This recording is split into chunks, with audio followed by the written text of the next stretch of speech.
Bienvenue au rendez-vous tech d'Audiophile du vendredi 1er mars 2024.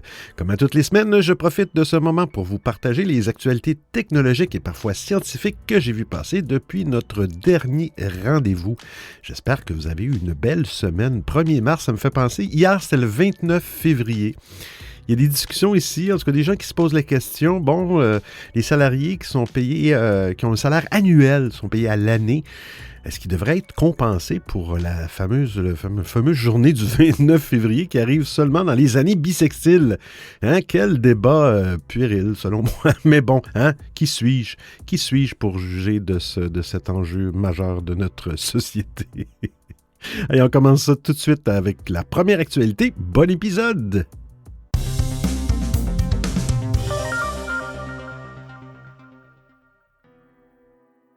Windows 11, bientôt la fin des redémarrages obligatoires pour les mises à jour de sécurité. Windows 24 H2 devrait voir l'introduction de Windows Hot Patch. Cette fonctionnalité déjà présente sur serveur Windows Server permet d'effectuer la plupart des mises à jour de sécurité sans avoir à redémarrer le système. D'abord disponible pour les appareils Intel x86, elle ne le sera pour les machines ARM64 qu'en 2025. Fini le harcèlement pour vous demander de programmer le redémarrage de votre machine grâce à Windows Hot Patching. Cet outil permet de, je cite, corriger le code en mémoire des processus en cours d'exécution sans qu'il soit nécessaire de redémarrer le processus. Concrètement, les mises à jour s'installent alors même que le système d'exploitation tourne. Cette amélioration est déjà présente sur Windows Server où elle est vitale tant elle épargne d'éreintant redémarrage pour des centaines de machines. Microsoft teste maintenant cette fonctionnalité dans le canal dev de la bêta de Windows 11. La présence de cette amélioration dans un canal public de la bêta signifie que cette amélioration pourrait bientôt arriver sur nos PC. Cette amélioration concernera la majorité des mises à jour. Toutefois, il faudra toujours redémarrer le système tous les 2 mois pour installer une mise à jour de base. Cette mise à jour garantira ensuite de ne plus avoir besoin de redémarrer l'ordinateur pour les quelques mois suivants. Entre redémarrer son PC une fois tous les 2 mois et devoir le redémarrer tous les mois, eh bien, le choix est vite fait. Windows Central affirme que Microsoft déploiera Windows Hot Patching dans la mise à jour 2024 de Windows 11. C'est le nom grand public de la version 24 H2 de Windows 11. Qui ne passera pas sur les vieux PC. On en a parlé dans les épisodes précédents. Dans un premier temps, la fonctionnalité ne sera disponible que pour les systèmes x86. Les appareils équipés en ARM64 en bénéficieront ensuite en 2025. Personne ne protestera devant cette énorme amélioration de la qualité de vie sur le système d'exploitation. Contrairement à l'ajout de programmes qui peut contribuer à une sensation de fouillis sur Windows 11, bien cette amélioration est un plus incontestable. Avec la possibilité de désinstaller le navigateur Edge de Windows 11, et bien voilà la direction dans laquelle Microsoft doit aller pour Windows 11.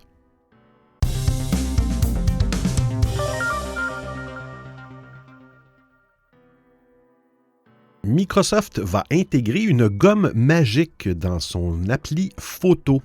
L'application photo de Microsoft est sur le point de vivre une petite révolution.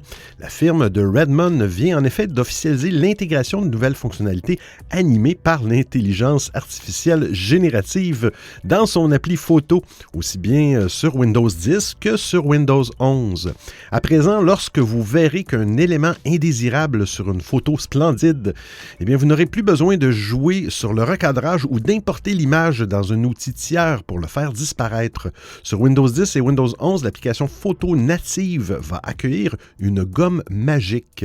Grâce à ce nouvel outil, vous n'aurez qu'à colorier les éléments disgracieux avec le pointeur de la souris pour que l'application, aidée par l'IA générative, les supprime et comble le trou laissé dans l'image.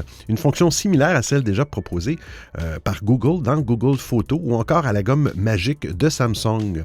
Qu'il s'agisse de supprimer une personne en arrière-plan ou de faire disparaître des objets disgracieux, bien, la fonction d'effacement générative introduite par Microsoft fait une promesse intéressante, celle de corriger les images avec un résultat plus transparent et plus réaliste qu'avec l'actuel outil de correction par défaut.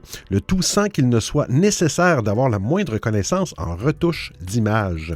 La taille de la correction appliquée avec ce nouvel outil d'effacement génératif peut évidemment être ajustée en fonction de la taille des éléments à faire disparaître. Par ailleurs, il sera possible de corriger simultanément plusieurs éléments à l'image en utilisant un masque. Microsoft a précisé que, pour la première fois, toutes les fonctionnalités d'édition liées à l'IA dans son application photo déjà disponible sous Windows 11 bien, seront également disponibles sous Windows 10, notamment le flou d'arrière-plan ainsi que la suppression générative de celui-ci. Pour l'heure, la fonction n'est disponible que pour les membres Insider sous Windows 10 et Windows 11 ayant installé la version 2024.110.20.21001.0 hein? ou supérieur, vous en souvenez, de l'application photo.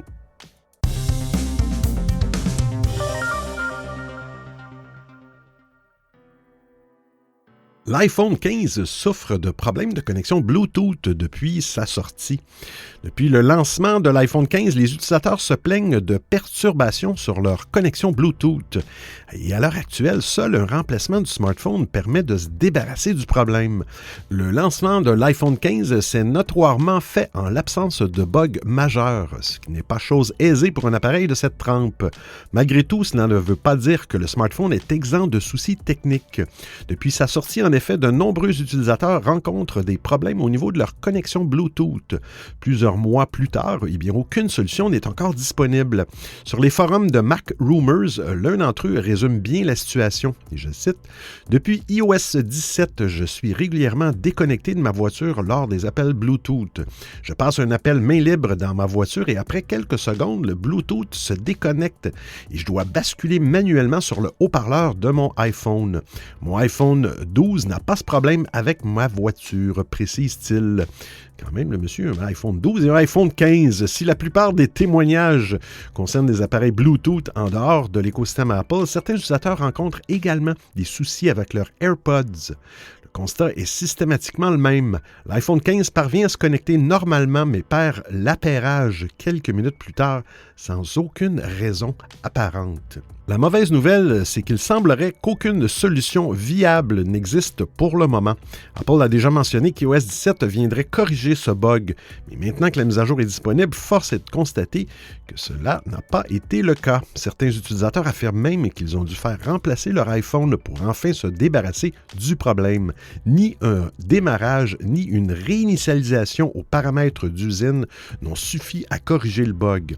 On espère donc qu'il ne s'agit pas d'un problème matériel et qu'Apple finira enfin par éradiquer le souci dans une prochaine mise à jour.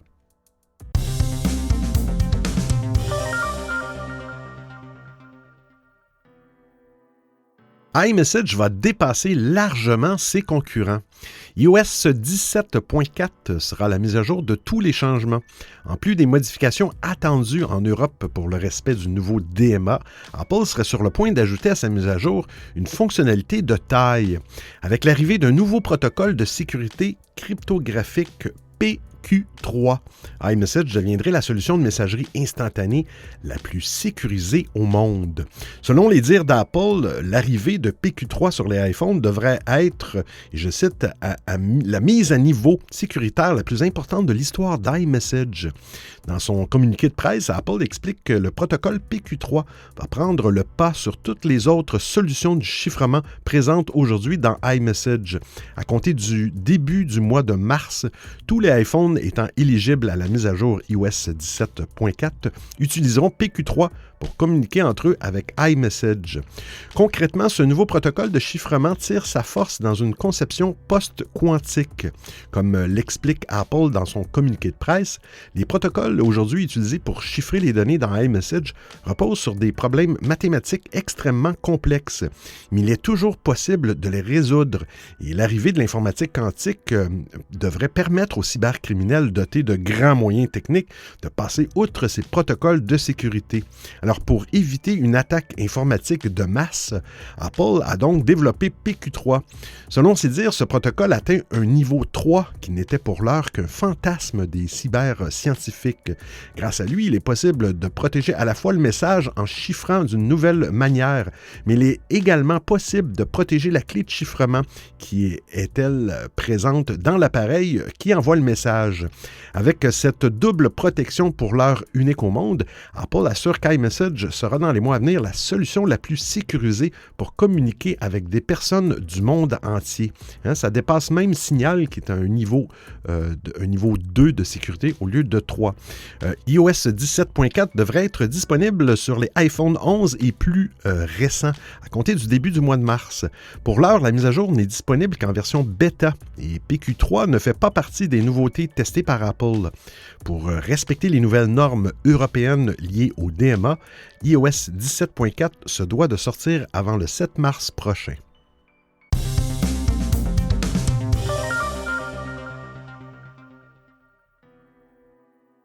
L'Apple Car, eh bien, Apple met fin au projet. Selon les informations du journaliste de l'agence Bloomberg, Mark Gurman, cette annonce n'aurait rien d'une rumeur et c'est Jeff Williams, le COO d'Apple, qui aurait fait cette annonce en personne aux quelques 2000 employés travaillant de près ou de loin sur le projet. L'Apple Car est donc de l'histoire ancienne pour Apple. La marque à la pomme a pourtant beaucoup investi dans le développement de cette voiture au point d'y consacrer plusieurs milliards de dollars. Mais malgré un projet bien ancré en interne et des centaines de brevets déposés auprès des autorités américaines, l'Apple Car ne verrait donc pas le jour. Dans sa newsletter, Gurman explique que de récents retournements de situation ont conduit Apple à prendre cette décision radicale. D'après les bruits de couloirs de l'Apple Park, le manque d'attrait pour ce projet par les têtes pensantes de la marque, à commencer par Tim Cook, aurait été fatal. Né en 2014, le projet Titan était un sujet récurrent ces dernières années dans les rumeurs autour d'Apple et chaque publication de brevet était analysée et surveillée de près. Les investisseurs attendaient beaucoup de l'Apple Car. Avec un tel produit, la valorisation boursière de la marque à la pomme aurait pu atteindre de nouveaux sommets. La fin du projet de l'Apple Car peut se lire comme un aveu d'échec pour Apple, surtout quand ses concurrents principaux, à commencer par Xiaomi, ont déjà présenté une voiture électrique. Samsung et Google sont également en train de travailler sur leur premier modèle. Il devrait être construit d'ici à quelques années. Mais Apple aurait pu être guidé par une autre stratégie dans le développement de ses nombreux projets. En effet, les 2000 personnes qui travaillent sur l'Apple Car depuis des années ne vont pas être remerciées par Apple. La pomme va plutôt les réaffecter dans d'autres services et, quelle surprise, notamment ceux liés à l'intelligence artificielle générative. Apple fait donc dans ce domaine de recherche sa priorité numéro 1. Et là encore, les dernières rumeurs ne sont pas très flatteuses concernant les avancées d'Apple. En mettant les bouchées doubles sur l'intelligence artificielle, Apple espère combler son retard avec les géants du secteur comme OpenAI.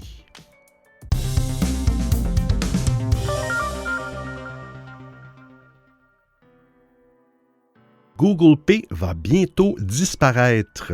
Un autre système, un autre service Google qui part en fumée.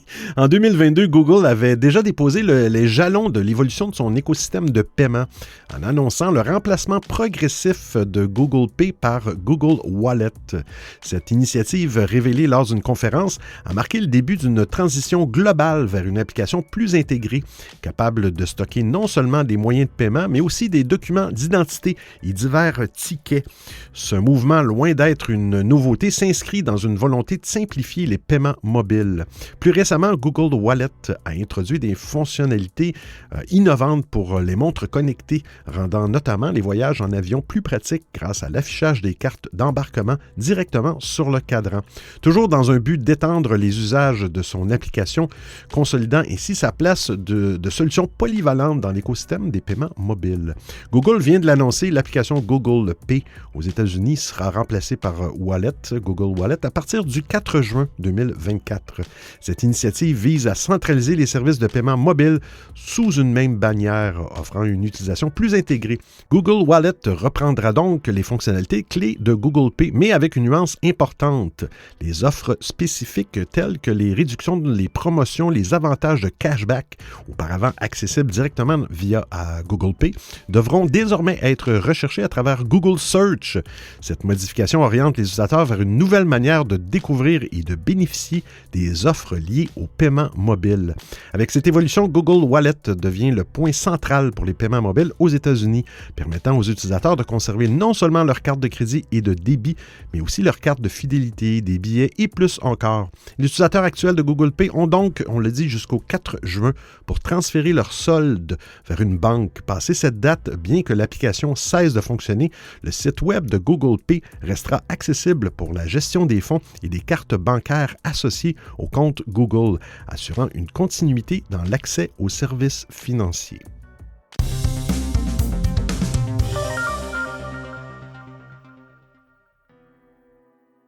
Meta, les vraies lunettes AR seraient dévoilées en 2024. Actuellement, Meta ne propose que des casques de réalité mixte, ainsi que des lunettes connectées qu'il a conçues en partenariat avec Ray-Ban. Cependant, l'objectif du groupe est de commercialiser plus tard de vraies lunettes de réalité augmentée, AR. En effet, Mark Zuckerberg, cher Mark, est convaincu que d'ici quelques temps, ces lunettes remplaceront les smartphones. Et si Meta investit des milliards chaque année dans le projet Métavers, c'est pour se positionner comme l'un des leaders sur cette technologie qui va remplacer les smartphones. La bonne nouvelle, c'est que Meta pourrait finalement présenter ses premières vraies lunettes de réalité augmentée cette année. En tout cas, c'est ce qui est suggéré par un article publié par Business Insider. En interne, le nom de code des premières lunettes de réalité augmentée Meta serait Orion. Le groupe prévoirait de présenter ce projet à l'automne 2024 lors de la conférence Connect. Afin d'assurer une bonne démonstration, l'équipe derrière ce projet subirait une certaine pression pour qu'elle propose des lunettes avec un niveau de performance élevé. Cependant, pour le moment, Meta ne prévoirait pas encore de commercialisation, mais une bonne démonstration permettrait au groupe de montrer ses avancées technologiques et de justifier les milliards de dollars qui ont été dépensés dans la réalité mixte. En tout cas, ces lunettes devraient être complètement différentes des casques comme le Quest 3 ou le Vision Pro d'Apple. Bien entendu, pour le moment, ces informations sont à considérer avec prudence, puisqu'elles ne proviennent pas d'une source officielle. Mais en tout cas, la prochaine conférence de Meta est un événement très attendu. Ce sera en effet la première conférence Connect du groupe après la présentation du casque Vision Pro d'Apple. D'un côté, l'arrivée d'Apple sur le marché de la réalité mixte peut être une bonne chose pour Meta, puisque le grand public va de plus en plus s'intéresser à ce type de produit et donc au casque Quest de Meta. Mais en même temps, Meta doit aussi montrer qu'il n'est pas dépassé par Apple. Pour rappel, Mark Zuckerberg a déjà donné son avis sur le casque Vision Pro d'Apple. Et selon le patron de Meta, en plus de coûter 7 fois moins cher, le casque Quest 3 serait mieux que le casque d'Apple. Mais bien entendu, il n'est pas certain que l'avis de Zuckerberg soit très objectif.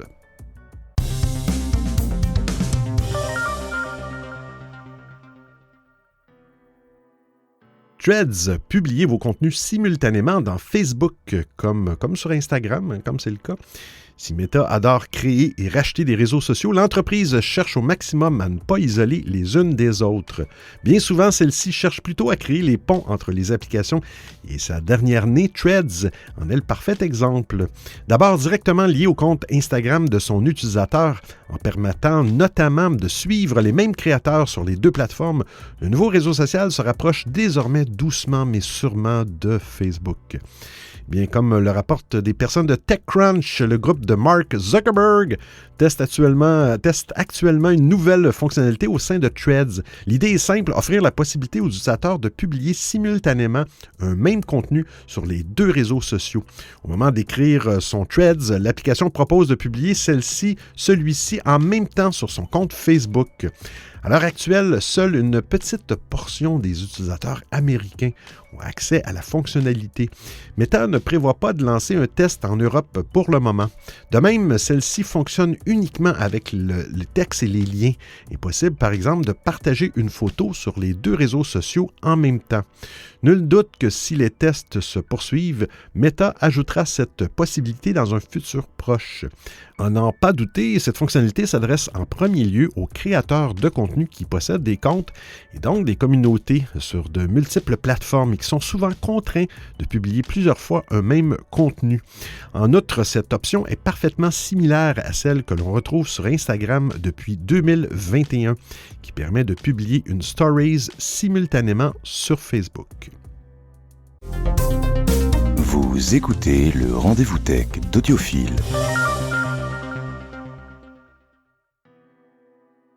X.com, vous allez pouvoir lancer des appels audio et vidéo sans mettre la main à la poche. Et oui, les abonnés payants de X.com ont accès depuis l'année dernière à une nouvelle fonctionnalité qui leur permet de passer des appels audio et vidéo. Une option intéressante, mais seulement si elle offre la possibilité de joindre le plus de monde possible et donc une majorité d'utilisateurs non payants.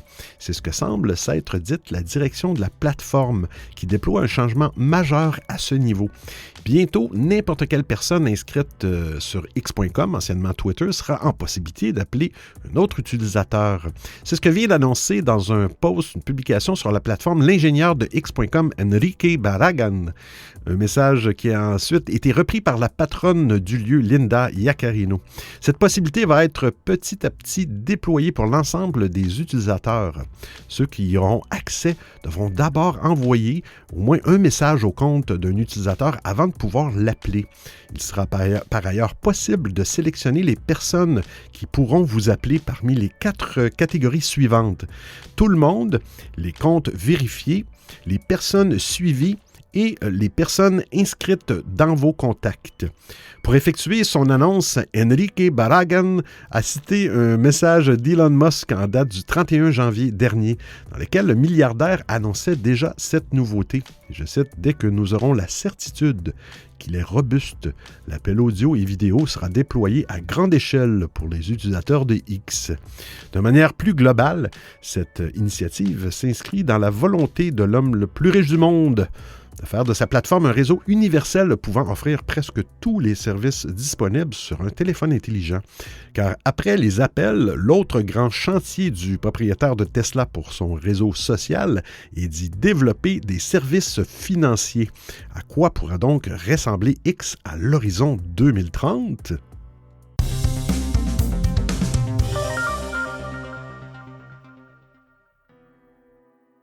Monsieur Musk veut concurrencer Gmail avec Xmail. Lorsqu'on pense à Google, on pense immédiatement à son moteur de recherche. Mais la firme de Mountain View a des activités très diversifiées sur Internet, comme vous le savez. Et parmi ses produits les plus populaires, il y a un Gmail. Celui-ci pourrait bientôt faire face à un nouveau concurrent. Sans donner de détails, eh bien, X a récemment fait le teasing ou pas de ce futur produit d'une manière assez originale. En résumé, un ingénieur de la plateforme a demandé dans une publication quand celle-ci créera le service Xmail. Puis Elon Musk a répondu à cette publication en écrivant que le produit arrive. Malheureusement, Musk et l'ingénieur de X n'ont pas donné plus d'informations sur le sujet. Il est important de noter que le timing de la publication de l'employé de X et la réponse d'Elon Musk n'ont pas été choisis au hasard. Récemment, une publication devenue virale a laissé entendre que Google fermerait Gmail. Bien évidemment, cela est faux et Google a déjà démenti via une publication sur X. Il semblerait qu'il s'agisse d'un malentendu causé par la fermeture de la version HTML de Gmail. En effet, en 2023, Google a annoncé qu'il ne proposera plus cette version allégée de son client pour le web, mais seulement la version normale de Gmail qui ne va jamais disparaître, en tout cas pour l'instant. En tout cas, il serait normal que X lance un service email pour concurrencer Gmail. En effet, le le projet d'Elon Musk est de faire de X une super application comparable à WeChat en Chine. Pour que ce projet se réalise, X doit donc proposer un maximum de fonctionnalités pratiques aux utilisateurs. Par exemple, sous l'ère Elon Musk, X s'est doté d'une fonctionnalité d'appel audio et vidéo sur sa messagerie. Et récemment, la plateforme aurait commencé à déployer cette fonctionnalité chez tous les utilisateurs en a parlé, au lieu de réserver celle-ci aux utilisateurs payants. X travaille aussi sur une fonctionnalité de paiement qui devrait être déployée aux États-Unis cette année. On a parlé tout à l'heure. Et pour compléter tout cela, il serait logique que la plateforme se dote aussi d'un service concurrent de Gmail. Mais pour le moment, nous ne savons pas quand Xmail sera disponible si le projet est sérieux.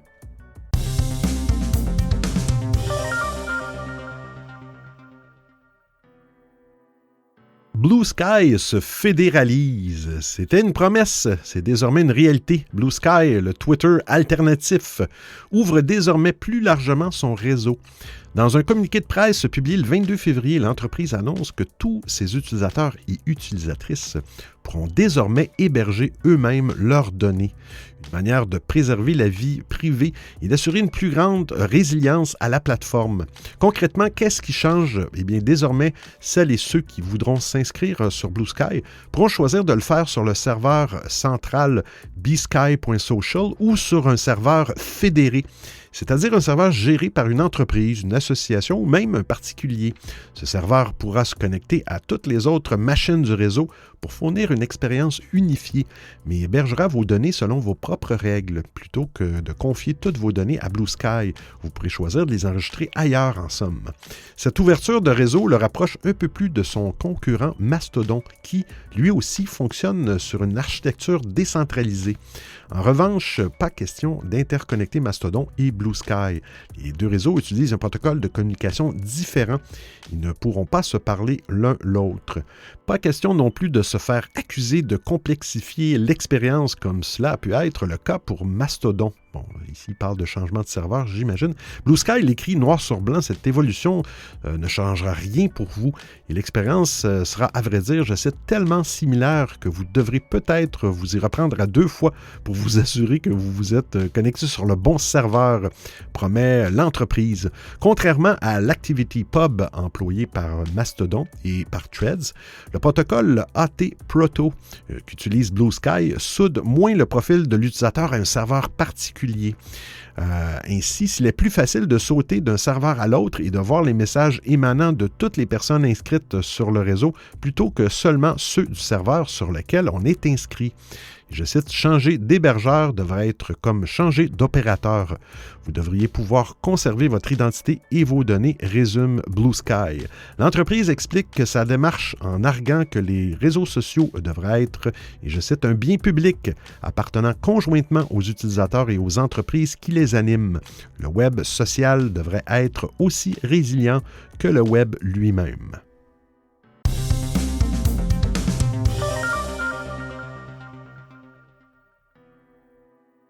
Signal et Trema ne s'allieront pas à WhatsApp.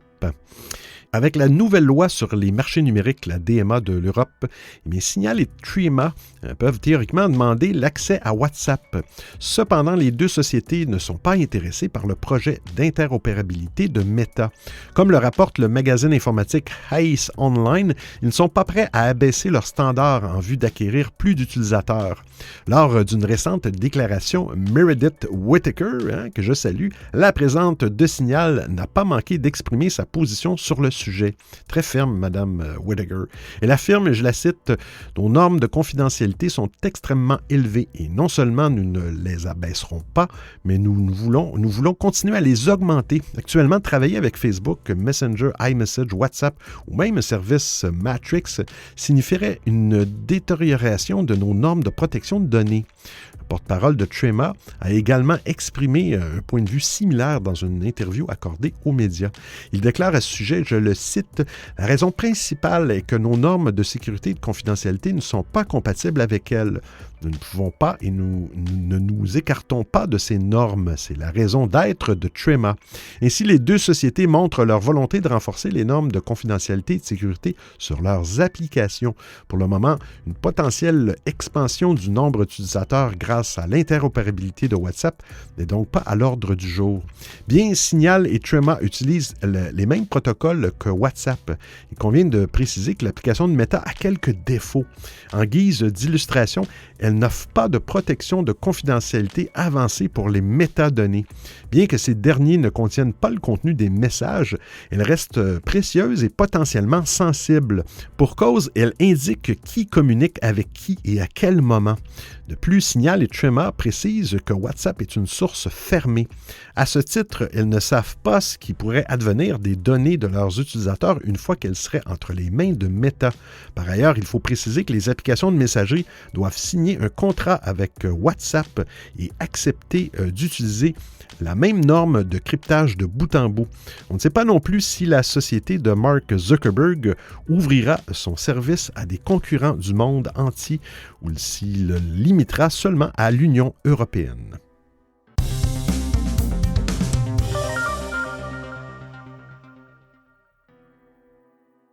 Un courriel de phishing qui cible les utilisateurs de Proton Mail. Oh. Cibler les utilisateurs des services de messagerie, bien c'est commun. Lancer une campagne de phishing sur une messagerie chiffrée, c'est déjà moins ordinaire. Damien Bancal, fondateur de Zataz, un site spécialisé dans la veille en matière de cybersécurité, a signalé le 21 février sur X un nouveau courriel d'hameçonnage visant les membres de Proton Mail. Ce service, réputé pour le degré de sécurité qu'il déploie pour augmenter la confidentialité de sa clientèle, a justement les faveurs des personnes qui souhaitent bénéficier d'un haut niveau de protection, journalistes, experts en cybersécurité, scientifiques, avocats, etc. Selon Damien Bancal, ce courriel frauduleux a déjà été transmis à 3 adresses électroniques Proton. Le message indique qu'une mise à jour de sécurité est nécessaire après une connexion douteuse à l'agenda personnel. Vous allez voir les captures d'écran, c'est assez incroyable. Un lien renvoie vers un site clone qui reproduit à la perfection la page de connexion de Proton Mail. Les pirates ont bien préparé leur piège. Une fois que la victime aura entré ses identifiants, elle sera envoyée vers le site officiel de la messagerie. La fausse page existe depuis 2020 et a récemment eu droit à une mise à jour en janvier 2024, probablement pour relancer la campagne de phishing. Ce type de piège sert d'abord à récupérer des identifiants et mots de passe qui seront utilisés pour une future attaque ou soit vendus avec des milliers d'autres adresses dans un lot sur un forum de pirates informatiques.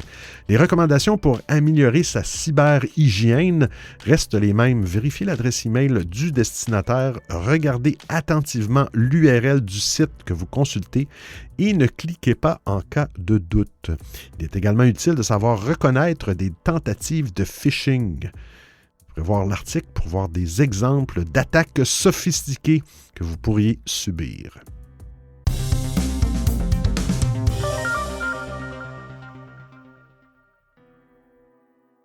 L'IA promet un remboursement par erreur et la compagnie aérienne est contrainte de payer. Et c'est Air Canada qui vient d'apprendre à ses dépens qu'il ne faut pas s'appuyer intégralement sur l'intelligence artificielle générative pour gérer les demandes de ses clients. Effectivement, le chatbot de la compagnie aérienne a donné des informations erronées à un usager et cela lui a coûté cher. L'IA avait promis un remboursement partiel aux clients alors qu'il n'y avait pas droit. La justice a tranché et Air Canada doit quand même payer. C'est en 2022, Jake Moffat qui perd sa grand-maman, qui est client d'Air Canada. Il passe par le chatbot qui s'appuie sur l'IA générative pour savoir si la compagnie aérienne propose des tarifs avantageux aux personnes endeuillées.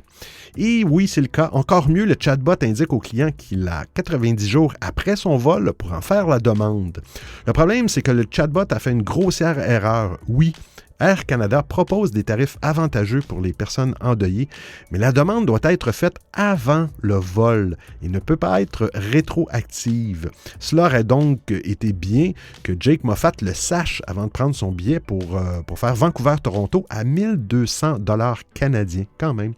Malgré la promesse du chatbot, eh bien, la compagnie aérienne a donc refusé de rembourser le passager. Quelle surprise! Ce qui les a amenés devant le tribunal. Dans un premier temps, Air Canada a proposé un avoir de 200 $ canadiens aux clients floués, mais c'est loin de la somme promise. Après un bras de fer judiciaire, Jake Moffat a finalement eu gain de cause devant le tribunal de résolution civile du Canada.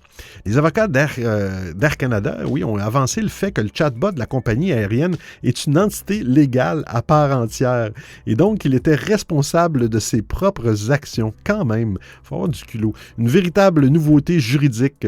Par conséquent, Air Canada se dédouane complètement. Un argument qui ne passe pas pour le tribunal. Si effectivement les bonnes informations concernant la demande de Jake Moffat se trouvaient sur une page dédiée du site d'Air Canada, eh bien la justice n'a pas trouvé cela normal de devoir vérifier les informations communiquées par le chatbot.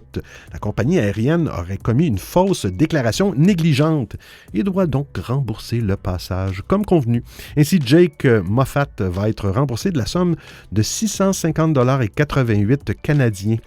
Et il recevra même des dommages et intérêts. Cette décision devrait ouvrir une porte cruciale dans le paysage juridique. En effet, il s'agit d'un précédent majeur dans le statut légal de l'intelligence artificielle, qui est de plus en plus présente dans notre quotidien.